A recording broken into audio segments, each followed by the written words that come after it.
Researchers have been studying the factors that influence us to say yes to the requests of others for over 60 years, and there can be no doubt that there's a science to how we are persuaded, and a lot of this science is surprising. When making a decision, it would be nice to think that people consider all the available information in order to guide their thinking, but the reality is very often different. In the increasingly overloaded lives we lead, more than ever, we need shortcuts or rules of thumb to guide our decision-making. My own research has identified just 6 of these shortcuts as universals that guide human behavior. They are reciprocity, scarcity, authority, consistency, liking, and consensus. Understanding these shortcuts and employing them in an ethical manner can significantly increase the chances that someone will be persuaded by your request. Let's take a closer look at each in turn. So, the first universal principle of influence is reciprocity. Simply put, people are obliged to give back to others the form of behavior, gift, or service that they have received first. If a friend invites you to their party, there's an obligation for you to invite them to a future party you are hosting. If a colleague does you a favor, then you owe that colleague a favor. And in the context of a social obligation, people are more likely to say yes to those that they owe. One of the best demonstrations of the principle of reciprocation comes from a series of studies conducted in restaurants. So the last time you visit a restaurant, there's a good chance that the waiter or waitress will have given you a gift, probably at about the same time that they bring your bill. A liqueur perhaps, or a fortune cookie, or perhaps a simple mint. So here's the question. Does the giving of a mint have any influence over how much tip you're going to leave them? Most people will say no, but that mint can make a surprising difference. In the study, giving diners a single mint at the end of their meal typically increased tips by around 3%. Interestingly, if the gift is doubled and 2 mints are provided, tips don't double. They quadruple, a 14% increase in tips. But perhaps most interestingly of all is the fact that if the waiter provides 1 mint, starts to walk away from the table, but pauses, turns back, and says, "For you nice people, here's an extra mint," tips go through the roof. A 23% increase, influenced not by what was given, but how it was given. So the key to using the principle of reciprocation is to be the first to give and to ensure that what you give is personalized and unexpected. The second universal principle of persuasion is scarcity. Simply put, people want more of those things they can have less of. When British Airways announced in 2003 that they would no longer be operating the twice-daily London-New York Concorde flight because it had become uneconomical to run, sales the very next day took off. Notice that nothing had changed about the Concorde itself. It certainly didn't fly any faster, the service didn't suddenly get better, and the airfare didn't drop. It had simply become a scarce resource, and as a result, people wanted it more. So when it comes to effectively persuading others using the scarcity principle, the science is clear. It's not enough simply to tell people about the benefits they'll gain if they choose your products and services. You'll also need to point out what is unique about your proposition and what they stand to lose if they fail to consider your proposal. Our third principle of influence is the principle of authority, the idea that people follow the lead of credible, knowledgeable experts. Physiotherapists, for example, are able to persuade more of their patients to comply with recommended exercise programs if they display their medical diplomas on the walls of their consulting rooms. People are more likely to give change for a parking meter to a complete stranger if that requester wears a uniform rather than casual clothes. What the science is telling us is that it's important to signal to others what makes you a credible, knowledgeable authority before you make your influence attempt. Of course, this can present problems. You can hardly go around telling potential customers how brilliant you are, but you can certainly arrange for someone to do it for you.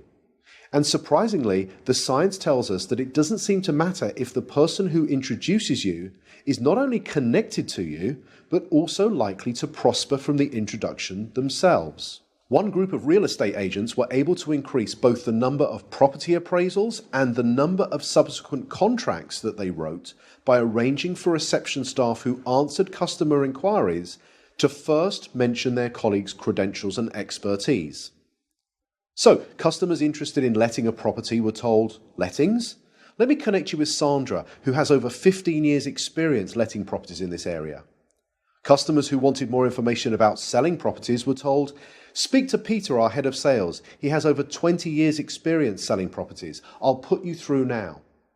The impact of this expert introduction led to a 20% rise in the number of appointments and a 15% increase in the number of signed contracts. Not bad for a small change informed from persuasion science that was both ethical and costless to implement. The next principle is consistency. People like to be consistent with the things they have previously said or done. Consistency is activated by looking for and asking for small initial commitments that can be made. In one famous set of studies, researchers found, rather unsurprisingly, that very few people would be willing to erect an unsightly wooden board on their front lawn to support a Drive Safely campaign in their neighborhood. However, in a similar neighborhood close by, 4 times as many homeowners indicated that they would be willing to erect this unsightly billboard. Why? Because 10 days previously, they had agreed to place a small postcard in the front window of their home that signaled their support for a Drive Safely campaign. That small card was the initial commitment that led to a 400% increase in a much bigger but still consistent change. So, when seeking to influence using the consistency principle, the detective of influence looks for voluntary, active, and public commitments, and ideally gets those commitments in writing. For example, one recent study reduced missed appointments at health centers by 18%, simply by asking the patients rather than the staff to write down appointment details on the future appointment card. The fifth principle is the principle of liking. People prefer to say yes to those that they like. But what causes one person to like another? Persuasion science tells us that there are 3 important factors. We like people who are similar to us, we like people who pay us compliments, and we like people who cooperate with us towards mutual goals. As more and more of the interactions that we are having take place online, it might be worth asking whether these factors can be employed effectively in, let's say, online negotiations. In a series of negotiation studies carried out between MBA students at 2 well-known business schools, some groups were told, "Time is money, get straight down to business." In this group, around 55% were able to come to an agreement. A second group, however, were told, "Before you begin negotiating, exchange some personal information with each other. Identify a similarity you share in common, then begin negotiating." In this group, 90% of them were able to come to successful and agreeable outcomes that were typically worth 18% more to both parties. So to harness this powerful principle of liking, be sure to look for areas of similarity that you share with others and genuine compliments you could give before you get down to business. The final principle is consensus. Especially when they are uncertain, people will look to the actions and behaviors of others to determine their own. You may have noticed that hotels often place a small card in bathrooms that attempt to persuade guests to reuse their towels and linen. Most do this by drawing a guest's attention to the benefits that reuse can have on environmental protection. It turns out that this is a pretty effective strategy, leading to around 35% compliance. But could there be an even more effective way? Well, it turns out that about 75% of people who check into a hotel for 4 nights or longer will reuse their towels at some point during their stay. So what would happen if we took a lesson from the principle of consensus and simply included that information on the cards and said that 75% of our guests reuse their towels at some time during their stay, so please do so as well.